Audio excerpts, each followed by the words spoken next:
something you already got. Another orange morning, it's time to show.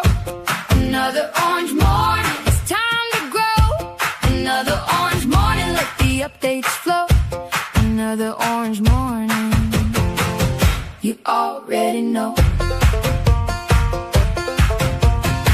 Friends are coming through the door.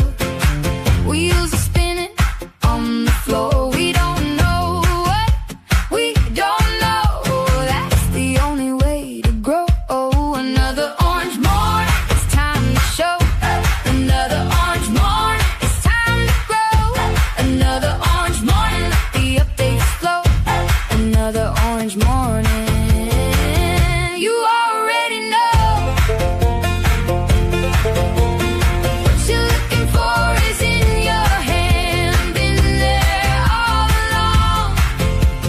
Pour another cup and pull a chair. Sing along.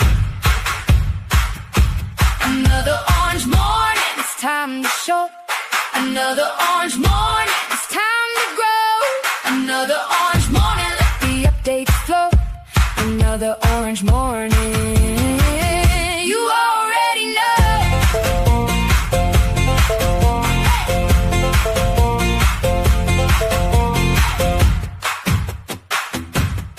Hey!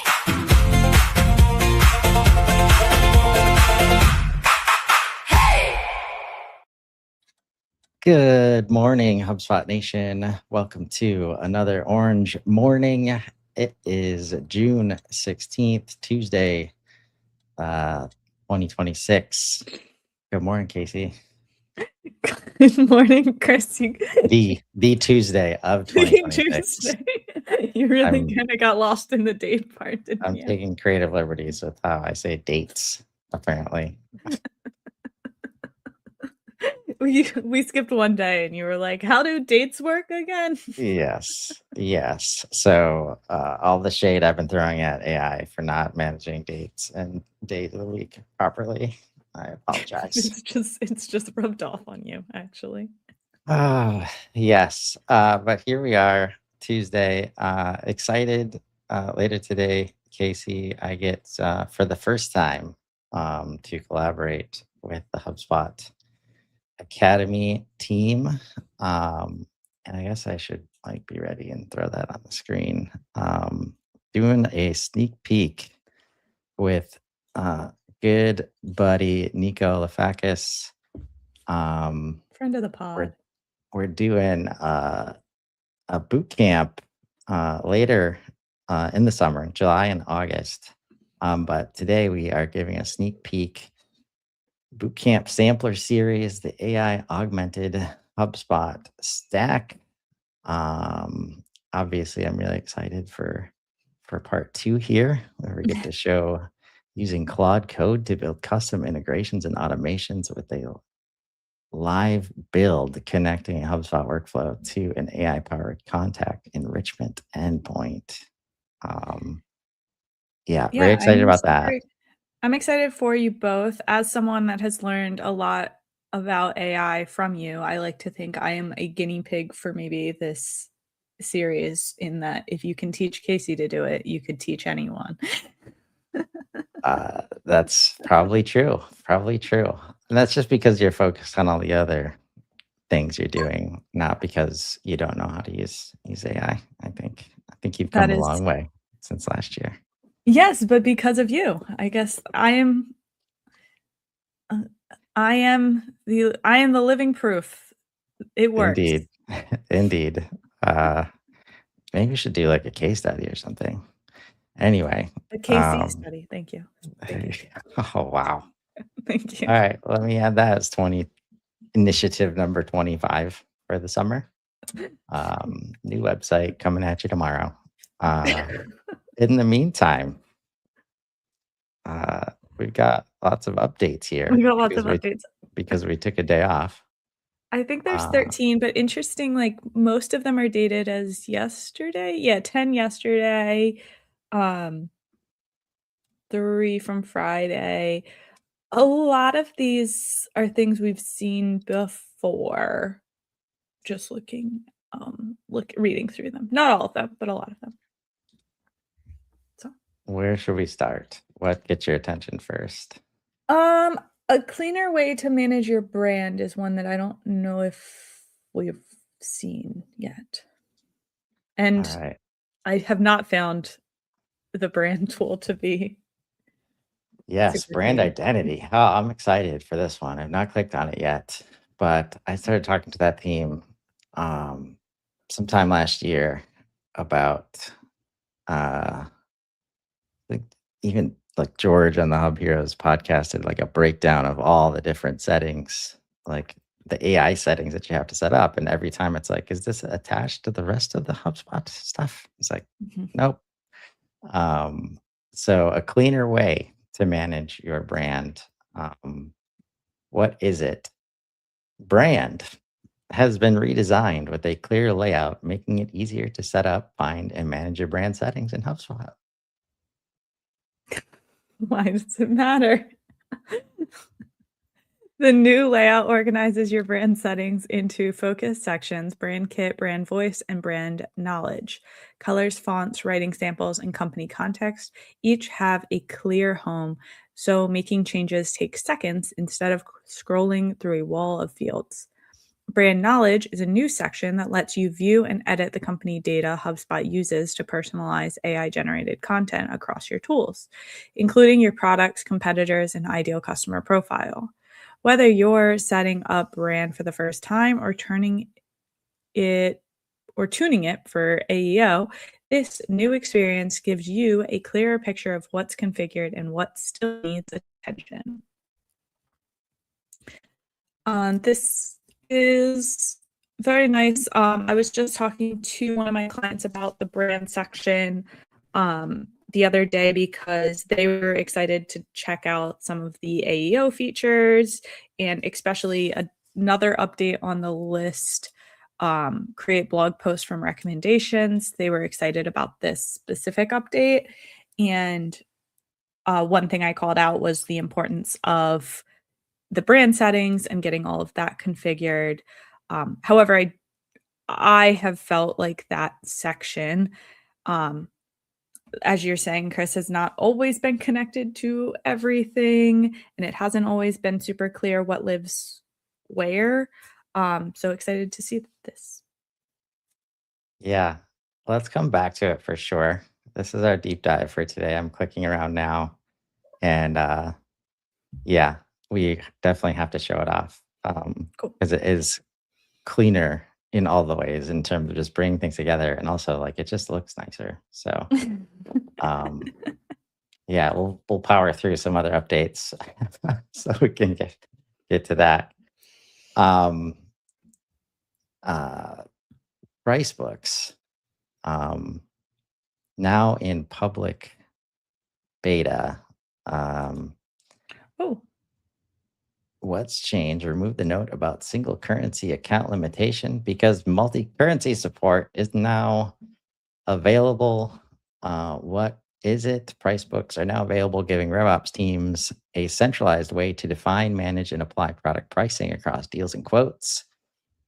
This first release focuses on enabling structured pricing setup and basic end to end usage within deals and quotes.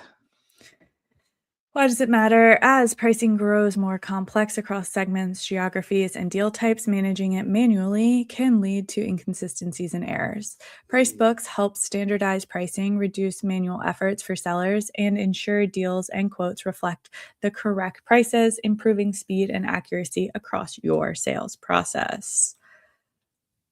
Very cool update. Also, very excited to see that it's now available for multi-currency. When we first read this, that was a big disappointment for me because my clients where this would be the most helpful for are the ones who are using multiple currencies. Yeah. Yep. Big steps. There's a bunch of stuff going on with Commerce Hub this week. I'm not sure when it's being announced, so I'm not going to say much more than that until I get confirmation of the date. check the website. It's not there yet. So that's a key. Usually the marketing team's all over that stuff. Commerce Hub billing portal, I want to highlight too. Um, what is it? Your buyers want to manage their own billing. Now they can. The billing portal lets them securely log in to view subscriptions and invoices, pay what they owe, and update payment methods all on their own. No tickets, no back and forth, no waiting on you. Less busy work for your team, more trust from your buyers. Everybody wins. I can share it on my side. Looks like I need to do that, so I will. And I Um, even was like, sometimes they're named different things. Like sometimes like they get named one thing in one portal. Nope, that wasn't it.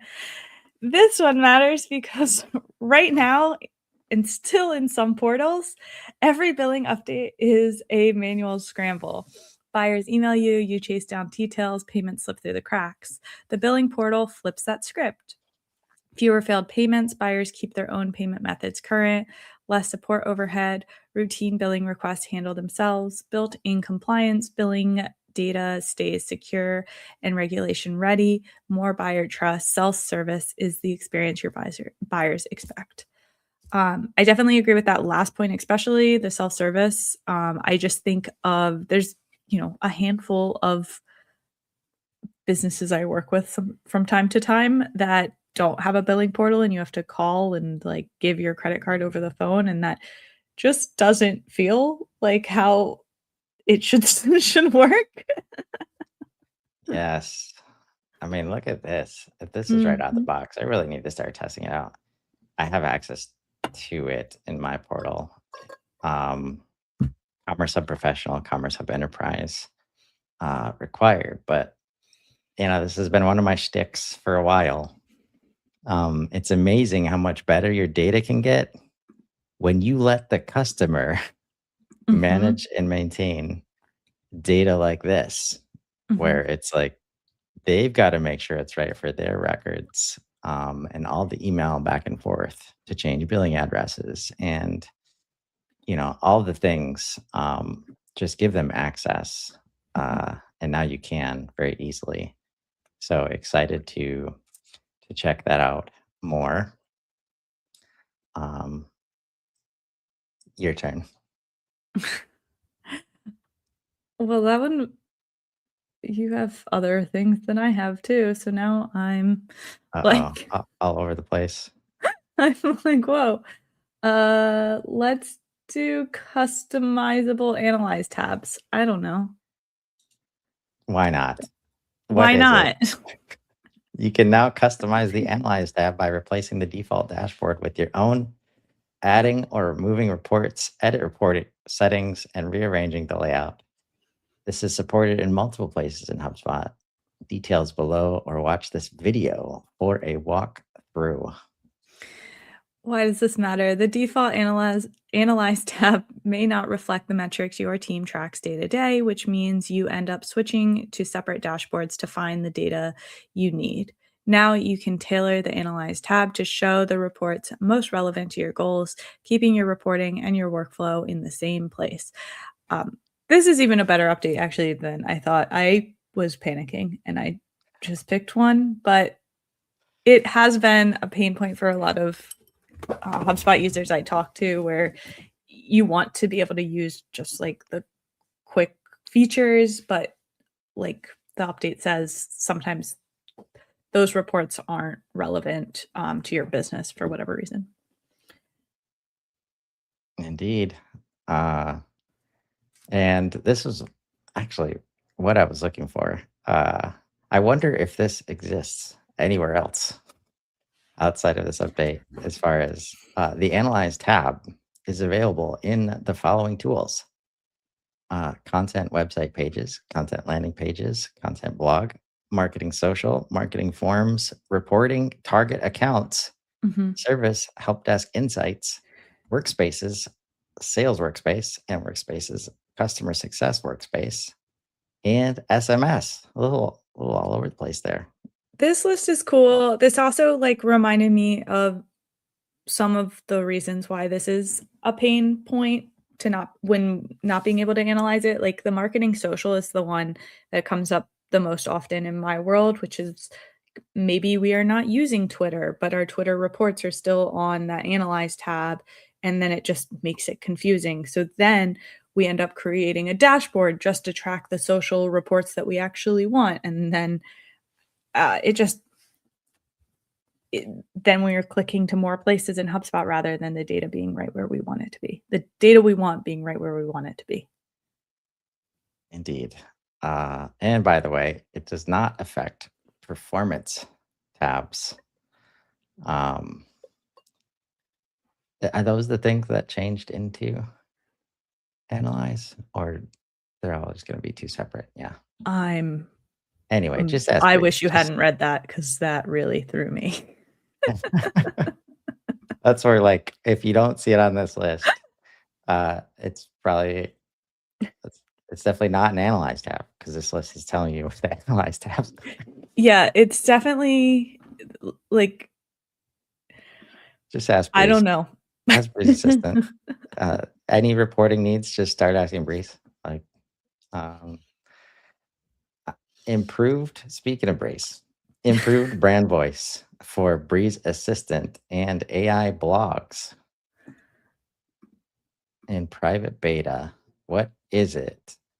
Brand voice now learns directly from your own content examples to sound more like you. Upload a few blog posts or emails, and brand voice will adapt to match your sentence structure, pronoun preference, tone shifts, punctuation usage, and even humor, making AI-generated content in Blog and Breeze Assistant feel authentically yours. This improved version creates more human-sounding content with your unique writing style built in. Say goodbye to generic AI content and hello to fresh ideas that sound like your brand, saving you significant editing time. Why does this matter? We heard that AI content can often feel generic and may not reflect your brand's personality. This improved brand voice solves that by listening from your real content, helping you create more trustworthy, higher quality output faster with less editing. We've tested this with customers across different industries and have heard this is heads and shoulders above the previous version. Oh, definitely. The style is better. It hit how I like to communicate it and how I like to tell the story. And yes, this is spot on. With five exclamation points after that. Yeah, yes. tell George that. 5 exclamation points. That person was so excited. Exclamation level 5. I like when we're able to like upload samples.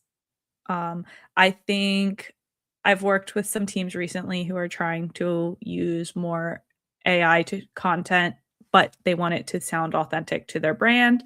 And one of the big pain points often is the ability to create, like how do you create your brand voice? How do you talk about your brand voice? It's sometimes hard.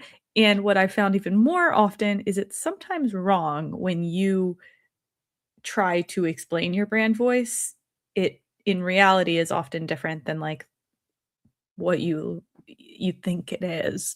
I found this with myself when I gave Claude, this has been a while, but when I gave Claude a bunch of my writing samples to help build out a brand voice in Claude for me, it was a little eye-opening. I think I thought I came off more professional than I apparently do. Which I have since accepted and leaned more into, but at the time I was like, oh, fair. Yeah, that's always my thing. I mean, first of all, like if you ought to do it really well, like George has so much content around brand voice, and collaborates a lot with Liz Moorhead on that, which I've actually like worked with her before. She's just really good at what she does.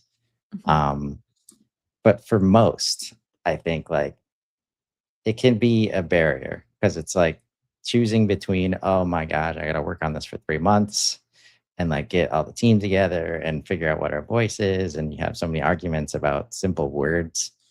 Um, or I have to, if I'm going to create content, it's going to be AI slop. Mhm. And it doesn't have to be that way. Those are not your only choices, especially if you have never developed brand voice documentation Mhm. before. Just start like creating, and like as you use your own words, AI will tell you like what the voice is. Mhm. Um, and either it will hit or it won't. And maybe there will be some self reflection that you start to do because you don't know how you communicate. Um, but either way, AI can like, A get you lesson either started, way. define it better, right?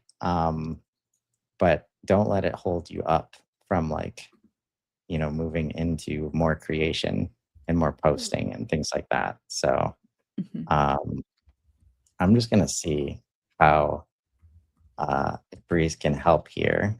I already suggested at the end, if you want, I can next help you with either choosing some samples or finding the knowledge base setup article. So I'm going to ask, can you find some samples in this portal or on my LinkedIn or on valuefirstteam.com?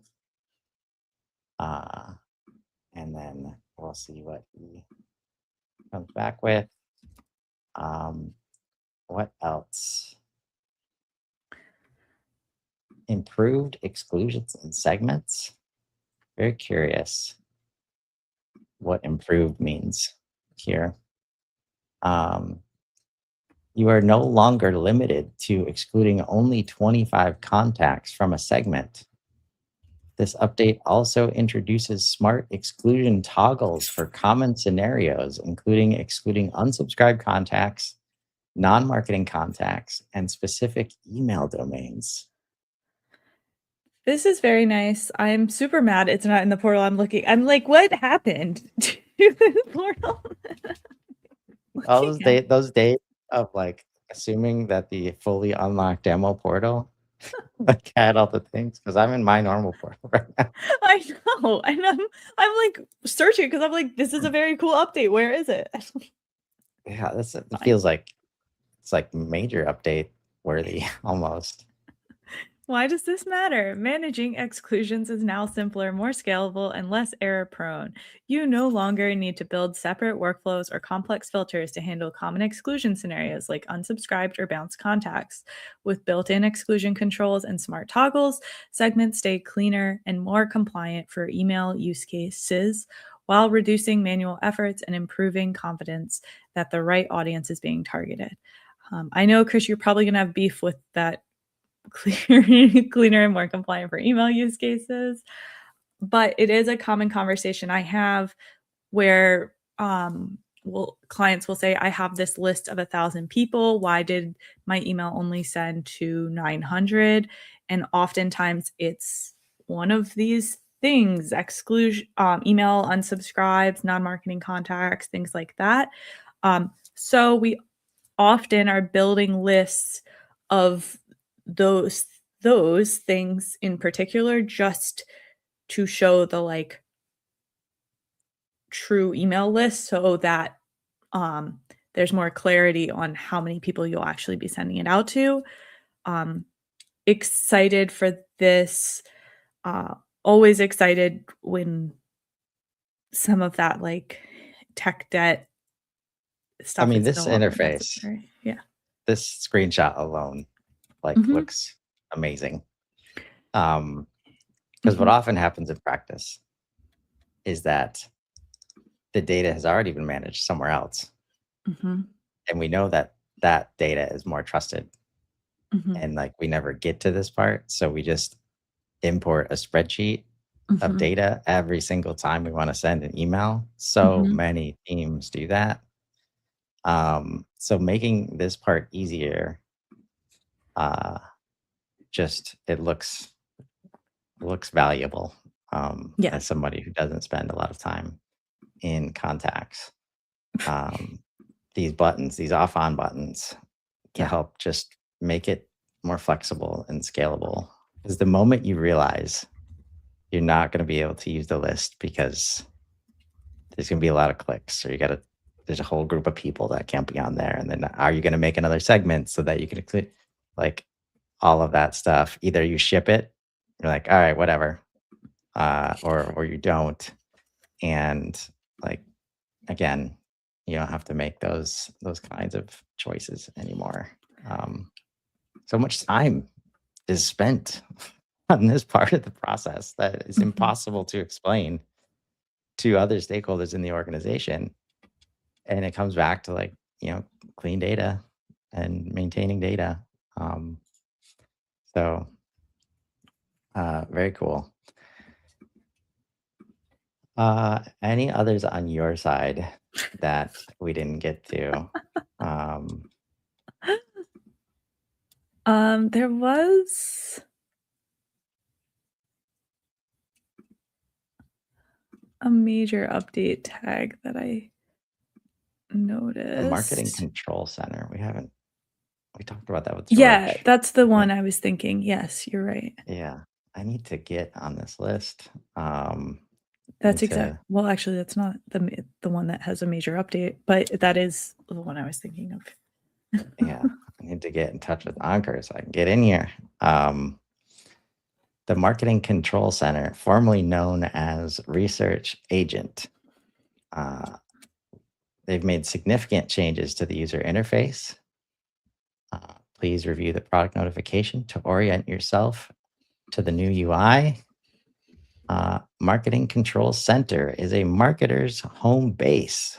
Run recurring analysis against your business's marketing efforts, either using pre-crafted prompts or your own, and see a tailored list of recommendations to action and improve your marketing performance. Why does this matter? Combing through multiple reports and analyzing various pieces of data is time consuming. Marrying that data with qualitative insights and additional context is equally challenging. Marketing Agent is a special built to take a data-first approach to all queries. It leverages a cross-pollinated set of data to generate insights and compares those against qualitative factors such as content appearance, material, your business's context, and your own social profile to return a curated list of recommendations. I did talk to Anchor, so I am in this beta. I haven't tried it since they changed from the formerly known as. I just haven't played with it yet since Friday. But when I did, it was pretty cool. This is an annoying thing to say. I immediately had an issue with one of the requests because my data wasn't fully connected in HubSpot. There's never been a better time to get your data clean and consistent. Yes, A broken record. I'm loving this name because as Marketing Control Center, as I think about what I am building for myself, it is starting to look very similar in terms of, can we just go into a space and have conversations and build all the things and bring in all the context, send out all the context, publish all the stuff, report on, like, that's what I'm seeing here. And I am very excited to see that. I should ask Bree's assistant whether he feels challenged by the research agent. But very, very cool. The only other thing was the connected CPQ billing and payments. Have we talked about that already? Let's just do it again, even if we haven't. Connected CPQ billing and payments is a major update. And they have also updated the update itself. So how does it work? Instructions to include steps to toggle on, create contracts from accepted quotes. So what is this update? A new connected quote to cash experience designed to help you automate billing, accelerate payment collection, and eliminate manual administrative overhead. Connected CPQ billing and payments delivers a seamless end-to-end revenue lifecycle experience. Why does it matter? By removing restrictions related to billing schedules, automating time consuming operational tasks, and programmatically guiding buyers to set up payments directly upon quote acceptance, the new connected CPQ billing and payments experience enables you to shorten payment site collection cycles and improve cash flow, automate billing, reduce manual processing and administrative work across billing and payment operations, improve revenue predictability, generate structured financial documentation to support revenue recognition, accounting, and audit requirements, increase billing schedule flexibility, allowing a single quote to generate multiple payable invoices, and improve buyer engagement by keeping key contacts informed and involved throughout the process. Been easier to manage billing. Get your billing team in HubSpot. That's the hard part. So still just as hard on that side. Um, but if you get them in, it should be easier to get them in now. I just caught this video one um, that I have not seen before. New video visibility setting. Quote, anyone with the link. You can now share videos via a private link that anyone can view without a HubSpot login, without making the video publicly discoverable. Why does this one matter? When you send a video to a prospect or customer, it should be as simple as sending a link. Click to watch, no friction, no HubSpot login required. At the same time, you might not want to get that video showing up in public search results or accessible to anyone who stumbles across the URL. Until now, HubSpot Video didn't have settings that did both. You were either fully public or locked down to HubSpot only access. The new anyone with this link visibility setting fills that gap. Your recipient gets a seamless viewing experience with no login prompt, and the video stays off public indexes. Very nice. I haven't seen that one either. Indeed. All right, time to have some fun with Breeze. I guess this is the Will It Breeze portion of our show. I don't know. Do I need to find a new name for that? Maybe. Let's see if we can make this. Can you find some samples? So I started with just giving Breeze the update. I cannot recommend this enough. If you have no idea what you're going to do with Breeze Assistant, find an update that looks cool, give it to Breeze Assistant, and it can tell you what's up and how you can use it, in your portal. Right. So again, a new update, and then I paste it in the update. So very easy. Pulling the latest details on this update and checking how it fits with Brand Voice and Breeze, so I can give you the practical takeaway. I always like confirming that it has the same context that you have. So we're okay with saying like, yep, I found the one. All right, cool. Where it works right now, per the update details, this currently affects AI generated blog content, and the refine action in Breeze Assistant does not apply everywhere in HubSpot yet.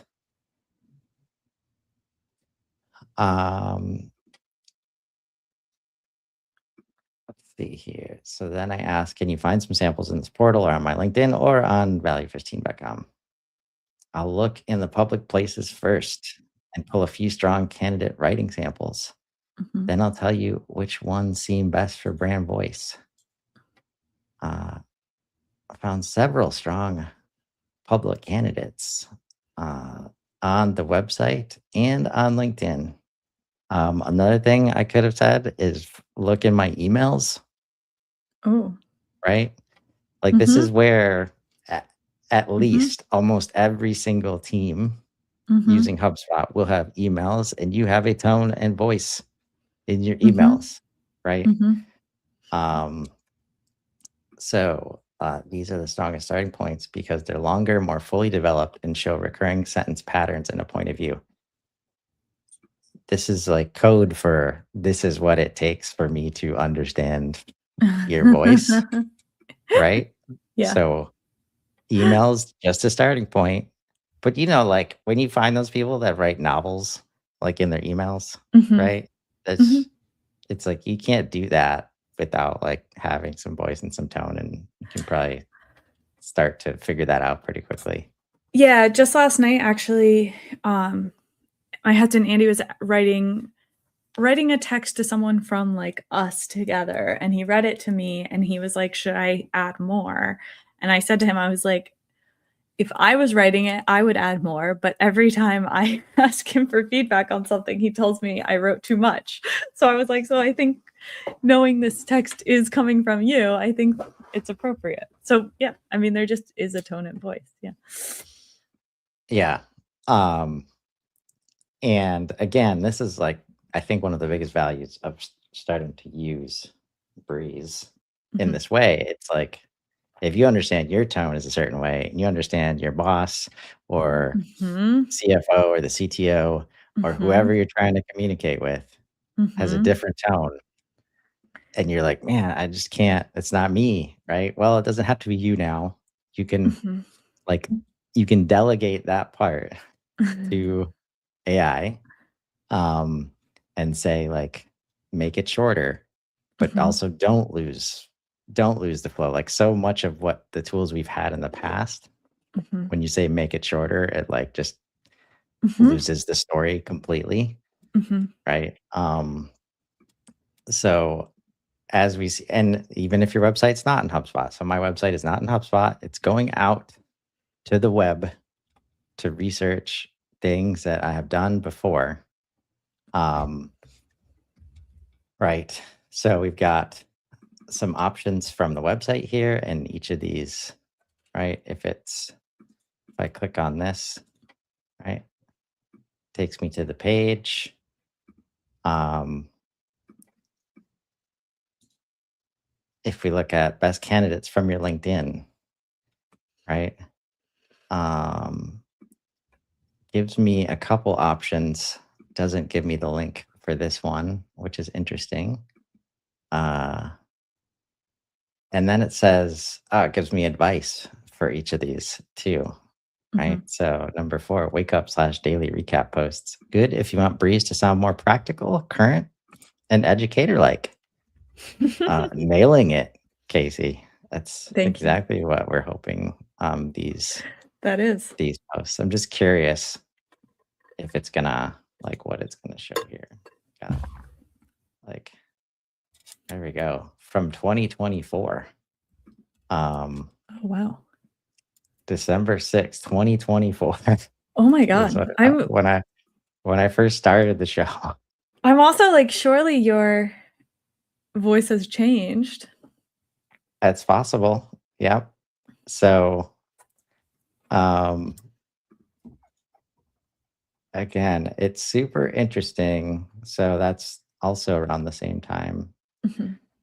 Like, so again, with great, I need to come up with something other than power and responsibility. But like with great access With great comes accents. like the need for attention to detail, and there is some a word that I'm missing. But like review. Right? So those like Casey just said, those posts are from 2024, Mhm. 2.5 years ago. Mhm. So maybe the tone has changed since then. Maybe I'm reminded of a tone that I want to get back to, and I'm wondering, uh, you know, how to do that. My recommendation: use these 3 first. If your goal is to make Breeze sound the most like you, I'd start with um, these two pages, right? What, who, and why, I think is what he pulled, which is good. Mhm. Uh, and one strong LinkedIn thought leadership post from your profile about activity. So, oh, Just kidding. Okay. So it brought me here to like pick one of the feature. Like there's so much of this. It's like don't recreate the wheel. You don't have Mhm. to start from scratch. You've probably done something somewhere that had your voice in it. Mhm. Find that thing, and if you don't know where that is, ask Breeze to help you find that thing. Mhm. What I'm curious about, and this is like the kinds of things we'll be talking about in the AI bootcamp stuff, is like where it's pulling the data from. Mhm. I wouldn't be surprised if HubSpot only has access to some like LinkedIn archive, right? Where it Mhm. only has like 2 years ago that they cannot Mhm. access. Like the way that LinkedIn offers up its URLs publicly, Mhm. Mhm. um, right, is usually one of the hardest places to access via AI. Mhm. Um, and so, very interesting. If you want, I can do one of these next. Pick the top 3 exact, help you choose one blog plus one LinkedIn post plus one website page. And did it start over again? Kind of did. Maybe. I don't know. Like a Claude code field in here, Yeah. where, yeah. Uh, so I need help completing my brand settings. So whatever would help me do that. And as I ask for that, apparently our deep dive is going to be 2 minutes long today. The brand kit, and so logos, favicons, Mhm. colors, fonts even looks a lot nicer Mhm. and easier. Um, uh, Brand voice, writing samples, brand attributes. It's like readable now. Like it Yeah. wasn't super easy to read before Mhm. or Mhm. understand where you wanted to go. We've got channel optimization, use default tone, use different tone for blogs, case studies, right? So And a lot again, of like, these features have existed, it's just positioning them in ways that they're easier to navigate and easier to understand. right. And I think even if you're in marketing and you're like, oh, our team, like, it doesn't make sense to use sales or service emails. Mhm. It does. You can start somewhere and start to just build out this motion of Mhm. using content that you already have, understanding Mhm. what it is, what it's saying, who's it for, who's it from. Like Mhm. all of these things go into that. And instead of being a big project that you know you have to do and just never want to prioritize or make time for, it Mhm. doesn't have to be so big Mhm. anymore. Um, oh, this is lovely too. Some of this stuff has not been editable. Yeah. Uh, wow, there's so much in here, and I love it. And that's where we'll wrap for today. Check out, What a dive. yeah, check out. I mean, I'm about More to of a do like cannonball. we're about to do an unboxing. That team owes me an unboxing. Actually, they said they would last year. They said they've been working on stuff. Well, they better be done working on stuff now, and They let's better do an be unboxing. done. Um, so brand at the bottom, like move it up. Can we move it up a little bit uh, Mhm. ahead of all the activities that require your brand? Um, yeah, in the marketing nav, uh, and click on the brand. Mhm. Even if it's your first time, get in here. That's what I'm going to tell you to do. Open up Breeze Assistant and get to work. Until tomorrow, folks. Everybody have a great rest of your Tuesday. Thanks, Casey. Bye.